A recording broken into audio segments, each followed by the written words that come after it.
Hello and welcome back to r/entitledparents. And if you're new here, I hope you enjoy. Sister's birthday ruined by entitled aunt and her daughter. Hello, I'm from India. English isn't my first language, so apologies in advance for any mistakes. Sorry, this is going to be long. This incident happened about 8 years ago. It was my sister's birthday and a lot of my family members from my dad's side were invited. My dad's sister, who is the entitled mother, and her daughter, who is the entitled child, were visiting us after a lot of years because they shifted to California. So, entitled mother wanted her daughter to be the centre of attention since the moment that they came in. Entitled child was about 7 years old, and everyone was quite taken with her because she spoke in an adorable accent. When it was the time for cutting the cake, entitled mother wanted entitled child to cut it, even though it was my sister's birthday. The reason being, she's a kid, she deserves to cut the cake. She's the youngest of them all. Your sister is way too old to be cutting cakes anyway. It was my sister's 11th birthday. Entitled mother's request or order was declined by my mum, which made entitled mother quite angry. When dinner was served, entitled mum was very hungry and sat down to eat. As soon as she started, the entitled child started crying and demanded to be fed. Entitled mother expected my mum to stop eating and feed her kid. However, my mother agreed. The worst thing was, at the time of unwrapping gifts, my sister loves Barbies, so she received a doll and a dollhouse from my mum and dad. And I gave her a bunch of homemade chocolate that I made myself. This is what happens. Entitled mother: what does my sister need chocolates for? Come on, give them to my child. You're way too old for them. Sister gives the entitled child some of them, which entitled child proceeded to start eating right there and then. My sister went on to unwrap other presents and was made to share a bunch of other stuff like sparkle pens, a set of crayons, etc. with entitled child too. Entitled child, after some time, started wailing that she wanted more chocolate. Entitled mother literally was shouting, "Why haven't you given her the chocolate? Didn't I ask you to? Why are you being so mean? She's your cousin. She deserves them." Sister was almost at tears at this point and gave her 3 more. Now only 5 chocolates remained, which she gave 1 to each of us: mum, dad, entitled mother, and myself. I saved mine to give back to my sister later. Entitled mother noticed this and asked me to give it to her child since I obviously wasn't going to eat it, which I declined. When sister got to unwrapping the dollhouse and the Barbie, entitled mother actually pounced on the doll and started pulling it away from my sister. Now sister started to cry, which made entitled mother angry, and she screamed at my sister to shut up and stop being so mean and stingy. Entitled child was from the US and did not have any Indian toys, and she needed the doll, apparently. My father flat out refused, which resulted in more screaming and more crying. Then she left in a huff and kicked at the dollhouse, denting it.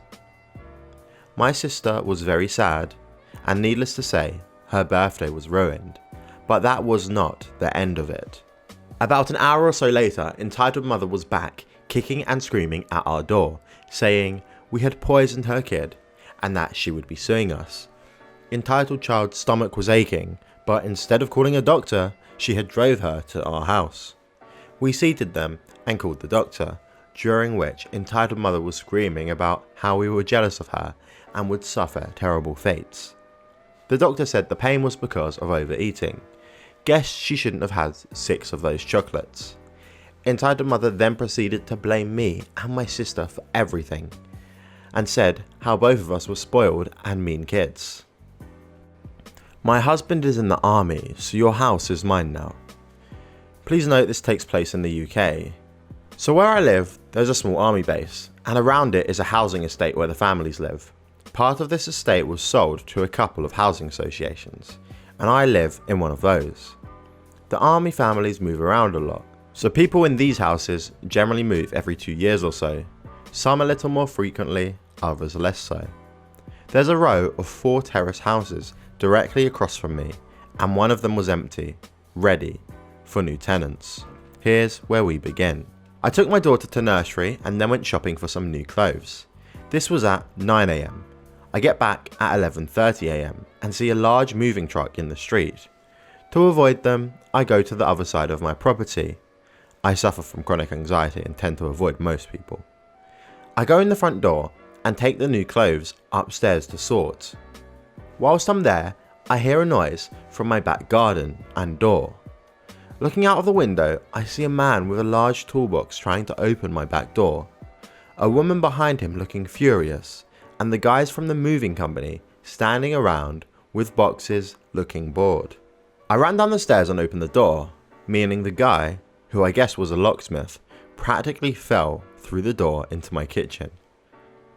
He was surprised, of course, and after looking around, he was confused because clearly someone already lived here.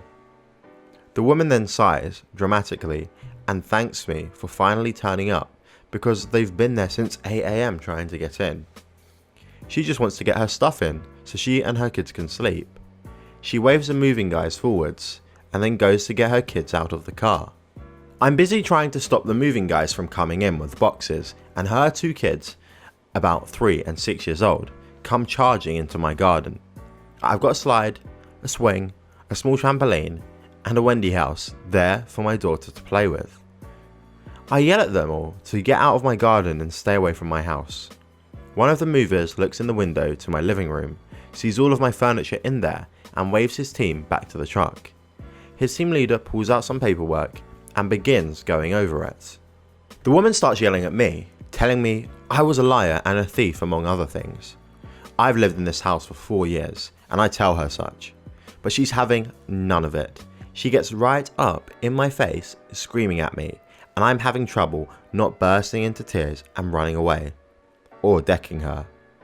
The locksmith tries to calm her down and she starts having a go at him next. So I call up the local police station. There's one in the housing estate, but it generally only caters to the army people and such. I figured calling them to deal with her was the best solution. They arrive after a few minutes and take the woman aside. Her kids are still playing on my daughter's things, so I tell them to get off and go to their mother because those toys don't belong to them. They go reluctantly, and when their mother notices, she begins yelling again. Apparently those toys aren't mine. They were put there by the army for her kids because her husband is such a wonderful soldier. That is her house and I'm just some squatter trying to steal it from her. This is when the movers come over and tell her this is the wrong address. She's moving into number 4 and this is number 14. She goes very silent, grabs her kids and leaves the garden. I call out to ask her if she's going to pay for the damage done to my garden.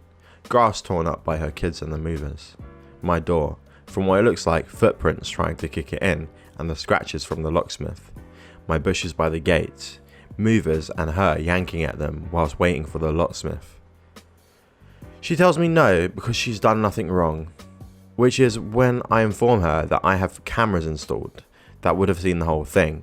I ask the officers if they would like to view the footage, and one of them watches the whole incident take place. Once I had brought up my laptop, which both cameras are linked to, and he says he doesn't have anything to collect the footage just now, but he'll come back later to get it. He also tells me that he'll have to report the woman's behaviour to the base, as a family's bad behaviour can have repercussions for their soldiers too. It's now 5 PM. The officer was here collecting copies of the footage in case it was needed, and might be shown to certain army officials as an example of her behaviour. Her husband turned up about an hour ago, and there was a huge argument across the street. Everyone could hear it, but not exactly what was being said. Either way, this family hasn't exactly had a good start to their time here. I can only hope they move away soon, so I won't have to deal with that woman ever again. Update. So today I managed to speak with the husband of the woman. He actually came over and knocked on my door. He apologised for his wife mixing up our houses, and wanted to make sure I was okay. He looked over to the damage to my door and said he would be happy to pay to fix the damage and buy some stuff to repair my lawn. I thanked him and asked what happened with the whole house thing. He said the movers arrived first, got the wrong house, and then called his wife, who immediately told them to call a locksmith. The movers had keys, so they could get the large items in before she got there. The locksmith apparently is used by the movers a lot, and didn't question the house numbers. When the wife arrived, she stopped the locksmith and tried to get the door open with the keys, and when that didn't work, she started kicking the door. The locksmith stopped her and started trying to open the door himself, which is where I came in. His wife told him everything after their argument, and he had been keeping an eye out so he could come and talk to me. Things are basically sorted now. For a few of you in the comments who have said I didn't deal with things well, for clarification, I've had a few random messages at me. Of course I didn't deal with it well. I have chronic anxiety. I'm 8 months pregnant. I was all by myself, and I came home to find people were trying to break into my house. I wasn't about to invite them in for tea. I was genuinely terrified that the woman might assault me. So yes, I yelled at those people to get away from my house, and yes, I was angry at the damage done. Calling the police might seem extreme to you, or not needed, but I wanted to be certain that I was safe, considering that I'm basically dirt poor and wouldn't be able to afford repairs to my door, a door that she damaged to the point of it being cracked around the lock and leaking rainwater all over my kitchen floor because it hasn't been sealed right ever since. I would say I was justified in wanting her to pay for that damage. Without getting a new door, I would just have to live with a broken one, using duct tape to try and keep the water out, and bracing a chair behind it because it doesn't lock properly anymore. The last few nights I haven't been able to sleep right because my home is not secure and there have been burglaries in the area. So yeah, you guys can shove off. Entitled mother thinks we're a daycare. Oh well, her kid is gone now. I used to work in a small chain of bookstores, stationery shops.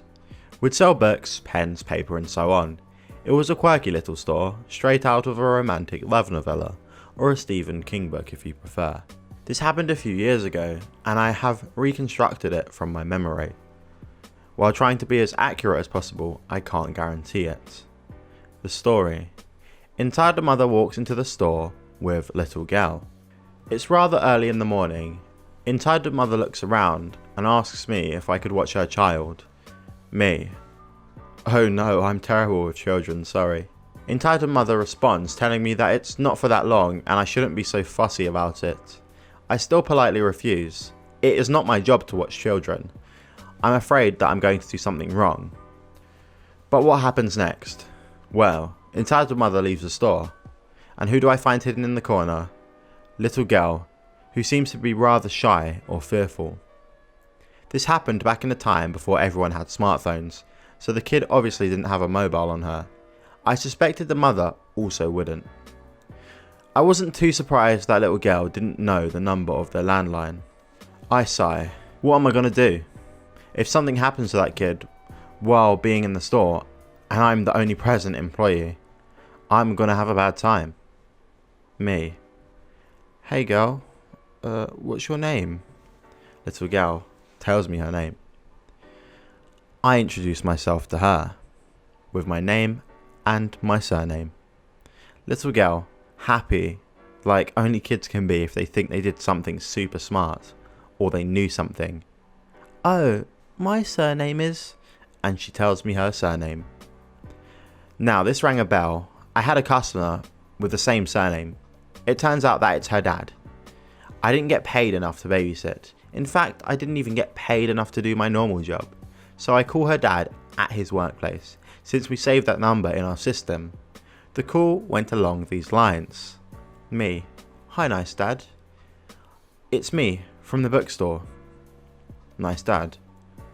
Oh, hi. How's it going? I don't remember having any open orders. Me. Yeah, look, listen. Do you have a daughter? Nice dad, confused. Yes, why do you ask? Me. What's her name? I just wanted to ensure it really was her dad and it wasn't just a stupid coincidence. If I think about it now, the little girl did tell me it's her dad, so I didn't know why I wasn't sure. Nice dad apologises for entitled mother's behaviour and tells me he's gonna pick little girl up as soon as possible. While waiting for Nice Dad, I picked up one of our sale books. Box with damaged books that we tried to sell with a huge discount before throwing away. It was a picture book from Disney. Little girl tries to read a little, and then I read a little. Nice Dad arrives. Little girl runs up to him and hugs him, crying that Mummy was mean to her. Nice Dad soothes her and thanks me for babysitting her. He gives me a bottle of wine and buys something small from the store. Nice Dad, if entitled mother shows up again, could you not tell her that I picked her up? Me, what? Why? Nice Dad, if you don't feel like it, you don't need to do that. It's rather complicated, and you already did so much for us. Nice Dad leaves. In the evening, entitled mother shows up. Just to point out, she dropped little girl at about 9 AM, and now it was 5:45 PM. Entitled mother, where's my daughter? Me, already chugged about half a bottle of wine and thus a little boozed up. You're what? Entitled mother, my daughter, I dropped her in the store and you were here. Me, way too drunk for work but already decided to go for another job, or homeless. Both would have been better. You're what? Entitled mother was on edge. I did what I thought was the smartest thing to do as a result. Me. A guy came into the store and picked her up. He seemed nice, and he gave me some wine in exchange for her. At this point, I expected her to explode or attack me, but she just left the store. A few weeks passed by, and Nice Dad and little girl returned to the store, both happy to see me. Nice Dad asks me if I had a few minutes. An excuse not to work? Obviously, I took the time for customer service. I gave the little girl the same book we'd read the last time and had a talk with Nice Dad. Entitled mother and Nice Dad were in the middle of a divorce when entitled mother dropped little girl at our store. One of the reasons Nice Dad wanted a divorce was that entitled mother wasn't nice to the little girl. Now in my country as a male, it's rather hard to get custody for your child, no matter what. Little girl wanted to be with a Nice Dad, but that didn't matter. However, entitled mother dropping little girl in our store was a gift of the heavens. It turns out, on the first day we met, her father took the little girl to his sister's to stay over for the night. But entitled mother pretended that little girl was sleeping at one of her friends. The Nice Dad wanted to call them just to ensure that the little girl was fine. Entitled mother didn't want him to call, because little girl's friend didn't know where the little girl was. Entitled mother claimed she dropped the little girl at little girl's friends, but Nice Dad fake panicked and called the police. Entitled mother insisted that little girl's friend kidnapped the little girl. Police asked the Nice Dad and entitled mother separately, and Nice Dad told the police what really happened. Entitled mother still kept on insisting that she dropped the little girl at little girl's friend, but Nice Dad had proof of it being otherwise, since he had already called the police when he dropped his daughter at his sister's house. Now in court, Nice Dad apparently said something like, entitled mother can have all she wants, even my wine collection. I just want to be with my daughter. Entitled mother, knowing that Nice Dad didn't have any money left and had some quite expensive wines, agreed. Daughter ended up with Nice Dad, with the entitled mother paying alimony. What entitled mother didn't know was Nice Dad was replacing his wine collection before the divorce with the cheapest wines he could find at different discounters, gifting away the expensive ones. He knew that entitled mother either is going to take everything from him or will break his wine collection. We both laughed, and I gifted the book to little girl, who seemed very happy.